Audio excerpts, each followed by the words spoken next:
Ladies and gentlemen, and welcome to the GE Aerospace Third Quarter 2024 Earnings Conference Call. At this time, all participants are in a listen-only mode. My name is Liz, and I will be your conference coordinator today.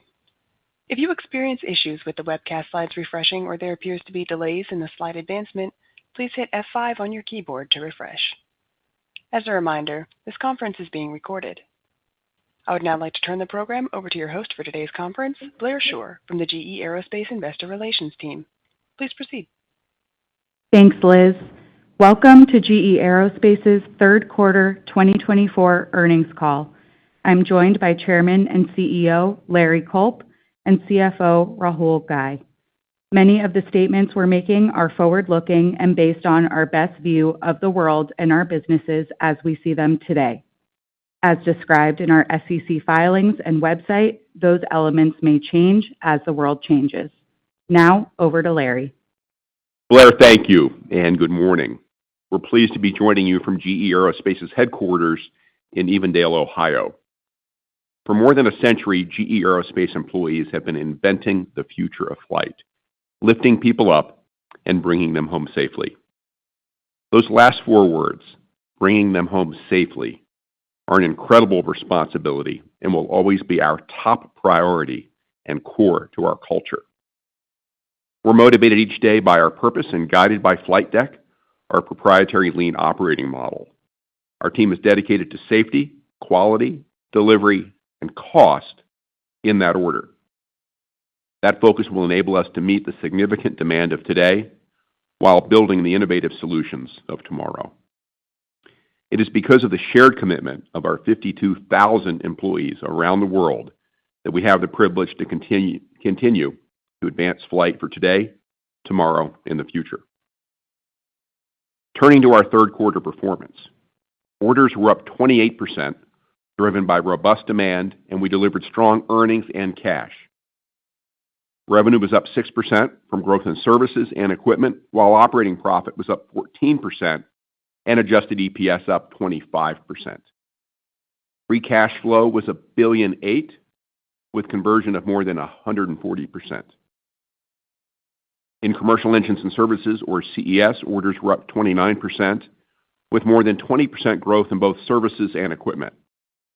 Our recent wins in wide bodies and narrow bodies build on our considerable backlog of $149 billion, greater than 90% of which is in services.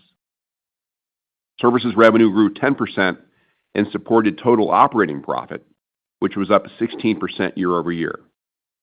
Our priority continues to be servicing and growing the industry's most extensive commercial installed base. We made progress with the step-up in OE deliveries quarter over quarter, with higher spare parts sales to support our external MRO network while also expanding aftermarket capacity. Progress, to be sure, but more work lies ahead. In Defense and Propulsion Technologies, or DPT, orders increased 19% while profit declined. Engine deliveries were up sequentially, but down year over year. We're focused on improving delivery of our leading defense programs while developing mission-critical technology for the future. Many thanks to our team for their work and dedication this quarter. And a specific thank you this morning goes out to our teams impacted by Hurricanes Helene and Milton. You worked around the clock to support each other and minimize the impact to our customers. You are GE Aerospace at its finest. Given the strength of our results, growing both profit and cash more than $1 billion year to date, combined with our fourth quarter expectations, we're raising our full-year guidance. We also continue to coordinate closely with Boeing and are committed to supporting them as they navigate their current dynamics. Moving to slide 5, demand for our services and products remains robust, highlighted by departures up high single digits year to date and LEAP's share of global narrow-body departures increasing over 20%. We're taking steps with our suppliers to increase inputs and within our own operations to expand capacity, ensuring we're positioned to meet this historic demand. We're making progress with engine output increasing 22% quarter over quarter, including commercial up 25% and defense up 8%. We also grew spare parts sales sequentially, supporting shop visits completed by our third-party network. As we've discussed over the last 9 months, we're using flight deck to unlock key constraints, increase material inputs, and drive sustainable improvements. We're working hand in hand with suppliers, and we're grateful for their strengthening partnerships. As a result of that work, a key subset of priority supplier sites increased output 18% in the third quarter, supporting our deliveries. As one example, a joint Kaizen with one supplier in the second quarter led to a double-digit improvement in material receipts in the third quarter, demonstrating that these efforts are yielding results. We expect inputs to increase again in the fourth quarter, supporting a sequential step-up in output. We're also making progress on LEAP durability with the 1A durability kit, including our upgraded HPT blade, and we're expecting it to be certified in the coming weeks. The new HPT blade is easier to manufacture, which will also help increase output. Combined with the 3 durability enhancements that are currently performing well in the field, we expect this will give LEAP a 2.5 times improvement in time on wing, in line with current CFM56 levels. With LEAP's fleet size projected to double by 2030, we're expanding capacity to support aftermarket growth. We're preparing for this growth in 3 complementary ways to improve shop visit output and reduce turnaround times. First, we're leveraging flight deck to eliminate waste, to increase capacity and reduce TAT. At our MRO facility in Selma, Brazil, we use value stream mapping and problem solving to reduce LEAP test cycle time, a key constraint in shop visit output. We identified waste and improved standard work, reducing lead times there by nearly 50%. Actions like this enabled over 20% more LEAP shop visits in the third quarter year over year. Second, we're expanding internal capacity. We're investing $1 billion in MRO over the next 5 years to create that capacity, add enhanced inspection techniques, and expand repair capabilities. We've partnered with Lufthansa Technik to add a dedicated LEAP MRO shop in Poland, and we'll induct the first engine there here in the fourth quarter. And third, we're developing our third-party network, which provides customers flexibility and competitive options to ensure the best cost of ownership. Third-party MROs inducted a record number of LEAP shop visits in the third quarter. We're also pleased that Akasa Airlines recently announced the selection of ST Engineering to provide exclusive performance restoration shop visits for their fleet over the next 15 years. While there's more work to do, we're focused on servicing and delivering our engines faster without compromising safety and quality. I'm confident our actions will enable us to increase output meaningfully into the fourth quarter and 2025. We're also growing our installed base with airlines and defense customers expanding and modernizing their fleets with our engines under wing. During the quarter, we won multiple services contracts for our customers' growing fleets. Avalon will add 75 new LEAP 1A powered A320 aircraft to their existing fleet of over 300 CFM powered aircraft. In wide bodies, we secured commitments from EVA Air for GE9X engines and Qatar Airways for GE9X engines.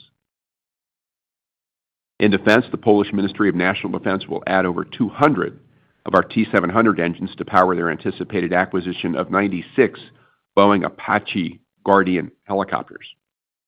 We were also selected to overhaul and upgrade the GE9X-2B engines powering the U.S. Air Force's SAOC, the Survivable Airborne Operations Center, Boeing 747-8. Turning to the future, RISE accelerates the development of new technologies that will pave the way for the next generation of aircraft and a more sustainable future. We recently began planning for dust ingestion tests on the open fan design earlier than ever before. This reflects key durability learnings from our engines operating in higher temperature environments. We're also advancing a new era of turboprop technology with the Catalyst engine, completing engine-level testing and certification expected in the coming months. Our defense products remain in demand for critical platforms globally. Our T901 engine is key to the modernization of Black Hawk and Apaches and has been progressing towards the next milestone of power on and ground runs. The maturity of our digital backbone for Bell's future long-range assault aircraft was critical for the U.S. Army to pass Milestone B and enter the next phase of development. We're also delivering continued success with our advanced technologies.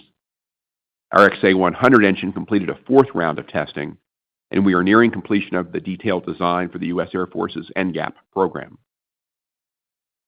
Stepping back, our path forward is clear, and we're confident we'll meet our customers' expectations today while developing the technologies of the future. Rahul, over to you. Thank you, Larry, and good morning, everyone. GE Aerospace delivered another strong quarter with double-digit orders and profit growth, improving delivery, and over 140% free cash flow conversion. Revenue was up 6%, with growth in both segments. Services growth combined with price more than offset the impact of lower engine shipments year-over-year. Operating profit was $1.8 billion, up 14%. Services volume, favorable mix, and price were partially offset by higher inflation and investments. Operating margins expanded 150 basis points to 20.3%. Adjusted EPS was $1.15, up 25%, from increased operating profit and the benefit of preferred equity redemption. Free cash flow was $1.8 billion, up 5% from higher earnings. Working capital was roughly a $600 million use. Billings on higher sequential engine deliveries was partially offset with favorable AD&A.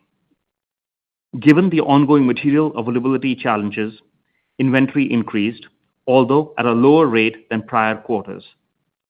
Cash inflows from long-term service contracts continued to be favorable. These results build on the momentum we had from the first half, with year-to-date revenue up 8% and operating profit up more than $1 billion, or 25%, from commercial services strength. We have delivered $4.6 billion of free cash flow, also up more than $1 billion year-over-year, at nearly 130% conversion. This sets us up well to close out a strong year. Turning to CES. In the third quarter, revenue was up 8%. Services up 10% from higher spare part sales, increasing shop visit work scopes, and improved pricing. Internal shop visits were roughly flat year-over-year. Equipment revenue grew 5%, with customer mix and price more than offsetting lower units. Supply chain constraints impacted shipments across narrow-body and wide-body, with total engine deliveries down 4%, including LEAP down 6%. Profit was $1.8 billion, up 16%, with margins expanding 180 basis points from higher services, volume, and price. Equipment losses increased year-over-year from lower spare engine deliveries and higher investments, partially offset by improved pricing. Overall, CES has delivered solid year-to-date results, with double-digit revenue growth, $4.9 billion of profit, up about $750 million year-over-year, and 170 basis points of margin expansion. Moving to DPT, orders were up 19%, from strong demand at Defense and Systems. Defense book-to-bill was 1.6 in the quarter and 1.2 year-to-date. Our total DPT backlog is now $18 billion, up $1 billion year-over-year. Revenue grew 2% in the quarter. Defense and Systems revenue was down 2%. Improved pricing was more than offset by engine deliveries down 1% and unfavorable engine mix. Propulsion and Additive Technologies grew 9%, primarily driven by Avio Aero. Profit of $220 million was down 18% year-over-year on a tough compare. Inflation, adverse engine mix, and investments to support next-gen products more than offset price improvement. While we had a challenging quarter, year-to-date revenue and profit are up 6% and 22% respectively, with margins expanding 150 basis points. We continue to work towards improving delivery while providing solutions that meet the evolving needs of our military and allies. Spending a moment on corporate. Since becoming an independent company, we made considerable progress to ensure our operations reflect the needs of GE Aerospace. Year to date, total corporate cost is down about 25% or $150 million. We are also on track with our post-spin separation and restructuring plans. Additionally, this quarter, we had non-GAAP adjustments from the gain on sale of our licensing business, agreement to settle a legacy lawsuit, and impairment of Equilibrium Additive goodwill.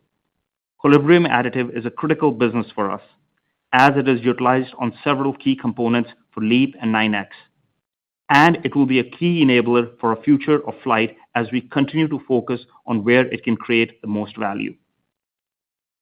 Given the strong year-to-date performance and the trajectory entering the fourth quarter, we are raising our earnings and cash guidance. Revenue remains the same across our businesses. At CES, we continue to expect low double digits to mid-teens growth. This includes continued sequential growth in LEAP deliveries in the fourth quarter, but the full year will now be down approximately 10% year-over-year. This guidance assumes ongoing deliveries to Boeing. We also continue to expect DPT growth of mid to high single digits, in line with their year-to-date performance of 6% growth. Operating profit is now expected to be in a range of $6.7 to $6.9 billion, up $150 million at the midpoint from the prior guide, implying over 200 basis points of margin expansion year-over-year. CES operating profit is now expected to be $6.6 to $6.8 billion, up $300 million at the midpoint from the prior guide, reflecting improved services mix. Internal shop visit growth will be lower than our prior estimate, offset by higher spare parts sales, work scope, and mix. We expect DPT to be at the lower end of the current profit range of $1 to $1.3 billion. This reflects 3Q performance, increased investment in next-gen programs, and some pressure in P&AT. Corporate costs and eliminations are now expected to be around $850 million, down from below $900 million previously, and a $150 million reduction year-over-year. We now expect tax rate of around 20%, lower than our prior expectation of low 20s. Interest expense is unchanged. We are raising our adjusted EPS guidance to $4.20 to $4.35, up 20 cents at the midpoint from the prior guide, from improved profit and lower tax rate. We are also raising our free cash flow guidance to $5.6 to $5.8 billion, up $250 million at the midpoint, primarily from higher earnings. All in, we are positioned to deliver significant revenue, profit, and free cash flow growth in 2024, and that provides us a solid foundation for 2025. Larry, back to you. Rahul, thanks. GE Aerospace is positioned to deliver a solid year in our first as a standalone company with enhanced profitability and cash supporting over $4 billion that we've returned to shareholders year to date. This performance is underpinned by our sustainable competitive advantages. Our platforms are preferred by customers across the narrow-body, wide-body, and defense sectors. Our focus is on providing industry-leading services and technology with safety, quality, delivery, and cost, in that order, at the core of everything we do. We support our customers, and we will deliver greater efficiency, reliability, and time on wing, as well as faster turnaround times to them. We continue to keep an eye towards the future to deliver breakthrough technologies in commercial and defense to pave the way with innovation for more sustainable flight. And Flight Deck connects our strategy to our results, enabling GE Aerospace to deliver for our customers, create exceptional value for shareholders, and to define our culture. Looking ahead, we're poised to continue to deliver meaningful profit and free cash flow growth in 2025 and beyond. Combined with our capital allocation strategy, including returning approximately $25 billion of available cash to shareholders, will drive compounding shareholder returns. Now, we'll go to questions. Blair? Before we open the line, I'd ask everyone in the queue to consider your fellow analysts and ask one question so we can get to as many as possible. Liz, can you please open the line? Ladies and gentlemen, if you wish to ask a question, please press star 11 on your telephone. If you wish to withdraw your question or your question has already been answered, please press star 11 again.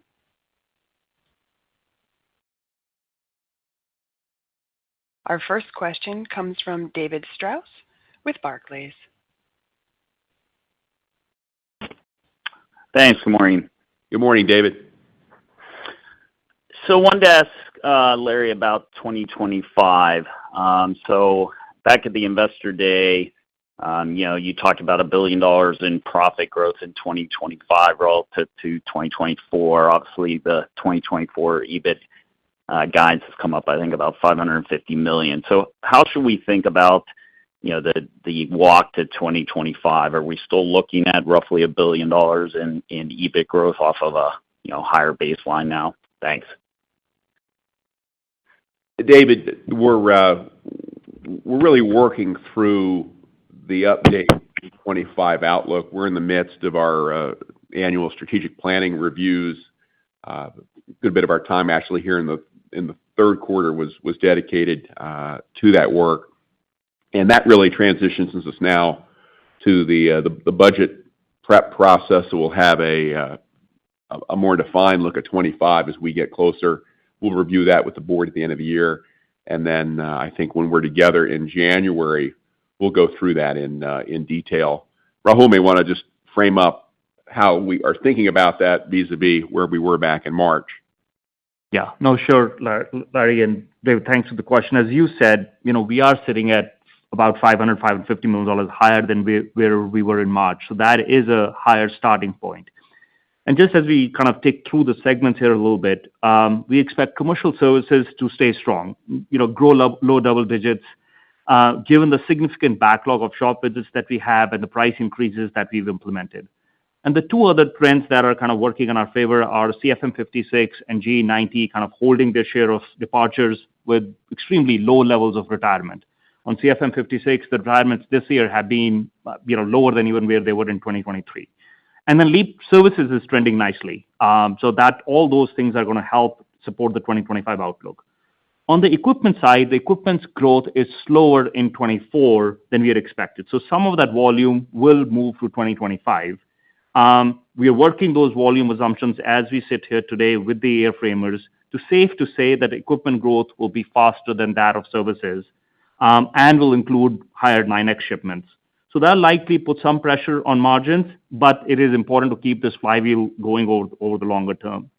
On the DPD side, the book-to-bill, as we just shared, has been very strong. So we're entering 25 with a very strong backlog, mid to high single-digit growth for next year, and with profit growing faster than margins.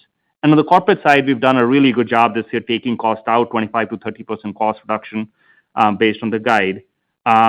And then that has accelerated some of these actions from next year into this year, but still plenty of opportunity in front of us. So all in, we'll work through our guidance here and provide the detail in Jan. But we see continued strong earnings and free cash flow outlook, which should stay above 100% for next year.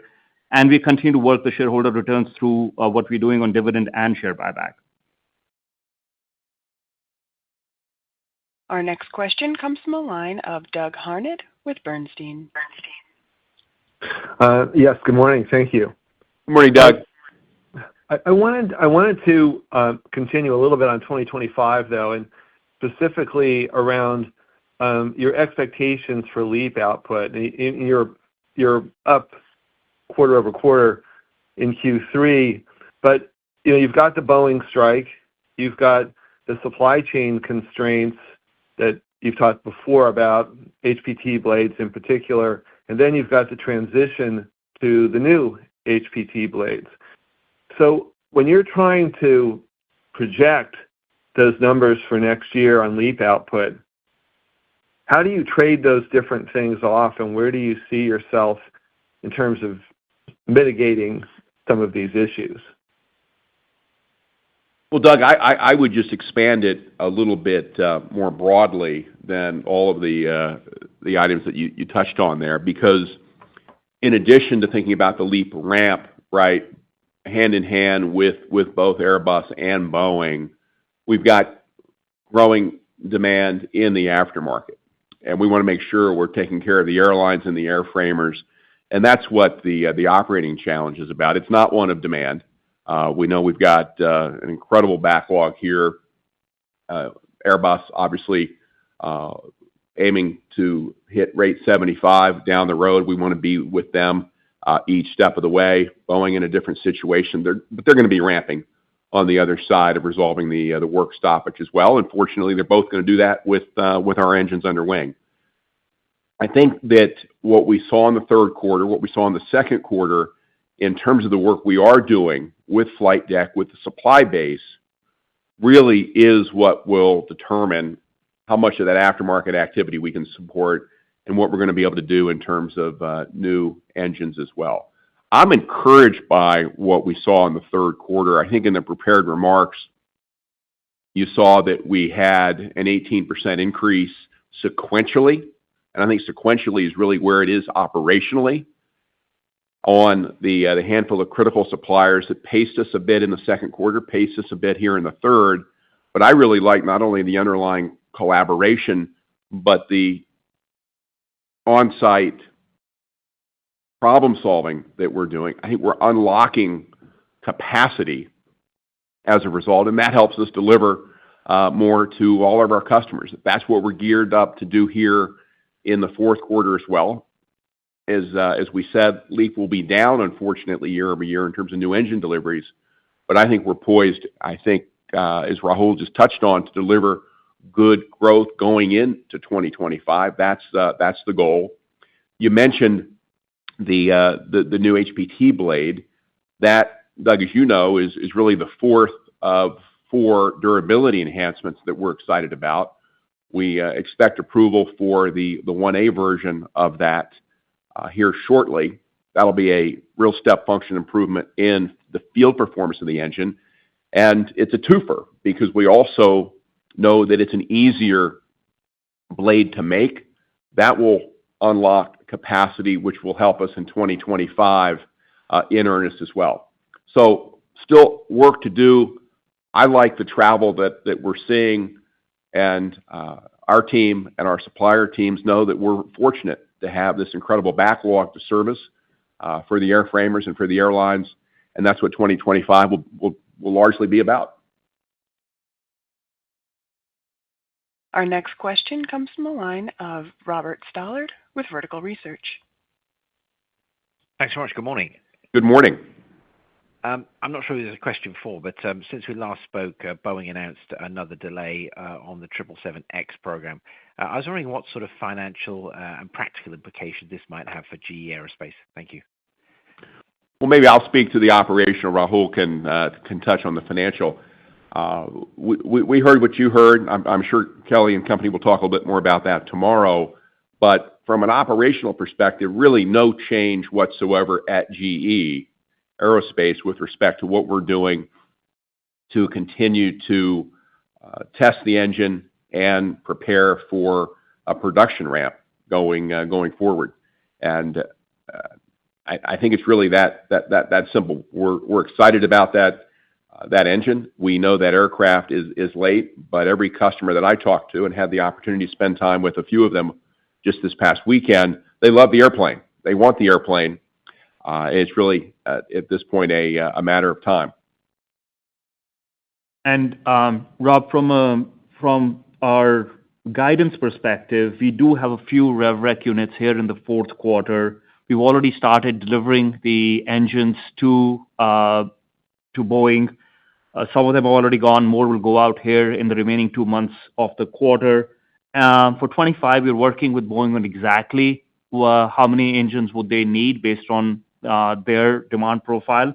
So that is work that we need to do in the next couple of months. But we expect that the program will obviously ramp here over the decade. And the key for us is just to continue to work the cost out.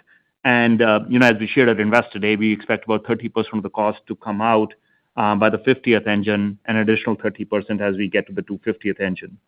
So that's what's in our plan, and we'll move past the peak losses towards later in the decade, and the program should be profitable by 2030. So that's what we built into both our near-term and long-term outlook. Our next question comes from Miles Walton with Wolfe Research. Thanks. Good morning. Morning, Miles. Larry, I was hoping you can comment on the customer concessions or penalties that might be associated with delinquency of deliveries, both on the commercial side and the military side, which are obviously below your plan and expectation. We get asked the question a lot: how do the financials at GE keep getting better if the underlying deliveries keep getting worse? I'm just curious if you can elucidate some of the penalties you might be absorbing under the surface for the delinquencies. Thanks. Miles, let me start and Larry jump in here. Miles, as you know, kind of typical contracts with the customers, but everything that we need to accrue for, we're obviously accruing for, and that's kind of built into the guidance. But I want to say that it's not been a material number for us here as we sit here in 2024. So we're working through and trying to support the customers as best as we know how. And as you saw, the deliveries are sequentially better in the third quarter. They'll get better in the fourth quarter, and will continue to improve as we work past these supply chain challenges. But nothing major on the liquidated damages or penalty side on either commercial or military. Sorry? No. Okay. Our next question comes from the line of Sheila Kahyaoglu with Jefferies. Good morning, guys. Thank you very much, Larry, Raul. Good morning. Good morning. Maybe we could talk about DPP. Orders and backlog continue to be very strong despite the softness in profitability. I assume some of that is coming from the combat engine shortfalls, but you also mentioned pressure across propulsion and additive, plus the charge today. So when we think about the low end of 2024 guide, it would suggest Q4 margins step down again sequentially. How do we think about what happens into 2025 and what's driving some of that margin pressure? So Sheila, I think you touched on it. The biggest pressure point here in the fourth quarter is our investment in R&D to support the next-gen programs. So that is the biggest driver here. Given the budget uncertainty, we are continuing to invest from our side to make sure that we meet the timelines that the customers need from us. So that's the biggest point. There's a little bit of product mix in Avio Aero that is putting a little bit of pressure on propulsion additive technologies that we referenced. But the biggest driver here is the R&D increase in the fourth quarter. Now, as you go into 25, as you mentioned, the backlog is strong, up at $18 billion, up about $1 billion year over year for the segment. So that supports the mid to high single-digit growth that I mentioned earlier in response to David's question. And we do expect that as we get into 25, our profit should grow faster than revenue, and that should drive continued margin expansion on the DPT segment. And keep in mind, the results on a year-to-date basis have been very strong as well. So we'll continue that into 25. Our next question comes from the line of Ronald Epstein with Bank of America. Yeah, hey, good morning, Larry and Rahul. Morning, Ron. Can you maybe peel back the onion a little bit more on shop visits in the quarter? How LEAP was up, but other things were down. If you can go into that in a little more detail, that might be helpful for everybody. Ron, I think it's very much what we have been touching on here this morning, what we've talked about previously, just in terms of the various supply chain challenges that we're seeing really across the board. Right? We talk a lot about LEAP, given the ramp there and what's happening in the aftermarket. But these same suppliers support us across virtually every one of our programs. So what we're trying to do is make sure that the flight deck improvements that we're seeing that we've highlighted here this morning are broad-based. That's why we've got over 550 engineers in the field working with the supply base to really enable us to have more flow into our facilities, whether they support new make of an engine let alone the aftermarket. When that flow is not constant, when that flow is not improving, that's when things are delayed. And depending on where we are in a particular facility, on a particular product line, you may see that present itself in one area, in one quarter, perhaps in another elsewhere. It's not something we're particularly pleased with, but again, I think we're focused on the problem solving, not the finger pointing, and on balance are encouraged by what we have seen here in the third quarter. You saw the results of it, I think, more pronounced in new engine deliveries and in spare parts growth than necessarily in our internal shop visits, which were lower sequentially. But I think on balance, what we need to do in concert with our suppliers is underway. I think we're developing momentum with them, and that I think is what gives us the optimism embedded in the guidance raise here for the fourth quarter and some of the commentary that Rahul provided with respect to next year. That's the financial framing. Operationally, we know we have customers, airlines and airframers that want more from us, and that's job one. And Ron, if I may add, one thing that we did see in the quarter is that the spare parts sales are up. So as Larry spoke about the material availability challenges, we constantly balance the needs of both our external and the internal network and prioritize the delivery of parts to reduce the turnaround time for our airline customers, be it in our own network or in the external network. So there's a little bit of fungibility of those same parts between spare parts sales and shop visits. And this quarter, what you saw was the spare parts sales were higher, shop visits were flat on a year-over-year basis in the third quarter. But now, as we're getting into the fourth quarter, we have our inductions for shop visits were higher than our output. So we're getting to the fourth quarter with a fairly high backlog of shop visits that we need to complete. And even on a spare parts basis, more than 80% of the spare parts sales that we're projecting are already in the backlog. So good strength on both sides on the spare parts and shop visits. And with the price increases that we implemented in the third quarter, you put all that together, and that is where we felt very comfortable holding our services growth outlook for the year. Our next question comes from Seth Seifman with JP Morgan. Hey, thanks very much, and good morning. Good morning, Morning, Seth. Morning. I guess, at the risk of getting ahead of things a little bit, maybe to dig in a little bit more on some of the comments that you made about 2025. When we think about next year versus the way that you talked about 2025 in March, I mean, I would assume that the engine deliveries are a headwind year on year, but probably, starting from where we're starting from, maybe the engines are not maybe not reaching the same level of deliveries that were expected at that time. And so, relative to the dollars at that time, maybe the OE losses are not quite as big. I was wondering if we should think about it that way. And then also just in terms of thinking about not just the volume of work on LEAP in the aftermarket, but LEAP profitability, is that something that we should expect to improve next year? I think, Seth, you are accurate on both counts, right? Our engine output perhaps is not at the level that we had expected back in March. So that should minimize or reduce our engine losses. But keep in mind, there are other dynamics that go in as well. The number of spare engines we have to deliver, R&D investments, all those other things. So that's just one data point, which you're accurate on. Again, we'll provide more guidance as we get into 2025. On the LEAP side, I think that is definitely shaping up to be a lot better than what we expected at the beginning of the year. Obviously, Larry spoke about the durability improvements that are coming in and the fact that we're expecting LEAP durability to be at CFM56 levels, in 2025. So that's a huge plus. But also what we've started to see is that our spare parts sales to our external network is growing.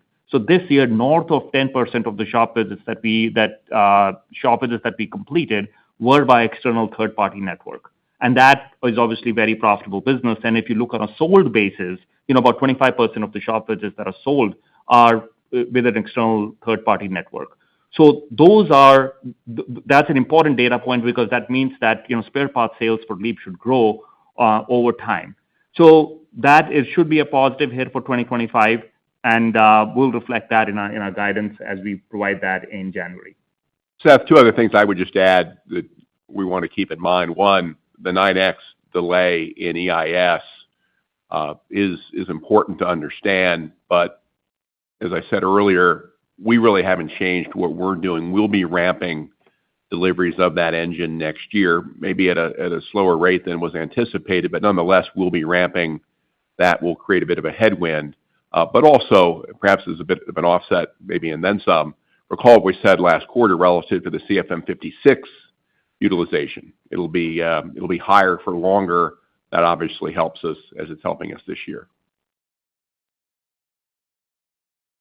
Our next question comes from Scott Deuschle with Deutsche Bank. Hey, good morning. Good morning, Scott. Larry, has CES already received a large quantity of these new HPT blades for the LEAP-1A ahead of the certification? And then just to clarify, is that specific certification event, is it that event which allows the company to drive this improvement in LEAP output in the fourth quarter, or is it more multifaceted than that alone? Thank you. The new blade is in production. So it's not as if we're going to turn on that supply chain the moment we get the cert, right? That work is underway. When that component, that part is certified, we'll be able to begin deliveries, but we really can't do that ahead of time. But again, without trying to put anyone in a box, we think that will happen in the relatively near future. That is an unlock, Scott, but please don't think that it is the unlock, right? It'll help, most importantly, because it is part of that durability kit. That matters far more in the spirit of safety and quality than it does delivery. But because it is an easier blade to make upstream in the manufacturing processes, that will help us. But most of what we will deliver in the fourth quarter will really be on the back of the existing designs. Ditto what we supply into the aftermarket. So there are a host of things that have to happen and are happening in that regard. If there was a silver bullet here, we would have used it some time ago. It's multifaceted, but again, I'm encouraged by the progress that we're seeing. The certification of the new blade just helps on top of all that. Our next question comes from Gautam Khanna with TD Cowen. Hey, good morning, guys. Good morning. I was wondering if you could frame up for us your expectations now for CFM shop visits, over the next couple of years versus maybe that of wide body. Maybe if you could just tease that out a bit. So, Gautam, as we said, I think on the last earnings call, we had expected the peak of shop visits to be in 2025 and then start declining in 26 and 27, right? Given what we are seeing now, we still expect the peak of shop visits in 25, but now to stay at that level through 27 and then start declining from that point on, again, at a gradual pace. Right, so that's what our expectation is. Now, keep in mind that revenue growth will continue to grow for longer, just given as we go into the second and third shop visits with price increases, everything else, so revenue still continues to grow. On the wide body side, GE90 is getting into the second shop visit. Keep in mind that 75% of that fleet has not seen the second shop visit, so that's what we are beginning to see now. And that spoke to the heavier work scopes that we've also previously discussed, which helped our revenue here in 2024 and will continue to grow over time as we transition to the second shop visits for GE90. So again, no change in outlook on GE90. I think the engine is performing well. Things are coming in well. On the NX side, the shop visits are roughly on a volume basis. We're expecting that to be flat over the next 3 to 4 years. And the primary reason for that is, even as the installed base is growing, the time on wing is doing a lot better than what we had initially expected. So the shop visits that were in the 25 to the 28 timeframe have now moved out to later in the decade. Again, that's good news for us. As you know, about 60% north of that portfolio is serviced by us and is in a long-term service contract. So fewer shop visits on the NX side improves the profitability of that program. So that's what our expectation is on NX. The shop visits are all going to happen, but given the time on wing improvement, they've kind of moved out of the 25 to the 28 timeframe to more 28 to 31. Our next question comes from Ken Herbert with RBC Capital Markets. Yeah, hi, good morning, Larry and Raul. Good morning. Hey, I wanted to just follow up, Larry, specifically on your comment around the subset of priority sites grew material output or input, I guess, 18% sequentially. Was that in line with your expectations? And I'm just curious, as you think about sort of applying flight deck to the situation, how should that maybe improve as we think about fourth quarter and into 2025? Ken, I think we were very pleased with the 18%, but we could have used more, right? Again, just in light of where demand is in the aftermarket and from a new make, from a ramp perspective. But I think the underlying approach is exactly what we're doing broadly. You've heard us talk before about the larger set of suppliers where we're particularly focused, our so-called top 15. And it goes beyond that over time, ultimately, to all of our suppliers. I think what we're finding is by really collaborating, again, not finger pointing, but going in, putting our best technical, our best operational people at the stove face to identify the constraints, really understand root cause, and drive corrective actions, both permanent and temporary where appropriate, we're able to unlock capacity. Now, given what we need to do between here and 2030 to support the aftermarket, to support new make, we're going to need to do more than that. But that flight deck effort, I think, is what will help us deliver a better fourth quarter here, and it's really the foundation for 2025. We're clearly going to also need to complement that with fixed capacity investments. You've heard us talk about the $1 billion, for example, over the next 5 years that we intend to invest in our MRO network. That will be part of improving these deliveries. In turn, the development of the third-party network is also an important part of satisfying customer demand. But by going in and really understanding these issues, not arguing about them, not negotiating, but solving the problems, we know we're going to unlock that capacity. We're going to be better partners, and in turn, that'll allow us to serve our customers ultimately. Question. Our last question comes from Noah Poponak with Goldman Sachs. Hey, good morning, everyone. Morning, Noah. Good morning, Noah. Raul, is there a specific 777X, 9X headwind that was in the 7.1 to 7.5 for 2025 that we should think about lifting up and moving beyond 25, or is it more spread out than that? And can you quantify, put numbers on that? And then I guess just at the CES total margin, if I go to the high end of your new EBIT range for 24, the fourth quarter margin would be basically flat from the third, which I guess is a little surprising despite mix, but maybe there's more services catch up and there isn't as much mix headwind there as I was thinking. So let me take that maybe in reverse order here, Noah, and just tell me if I don't get there.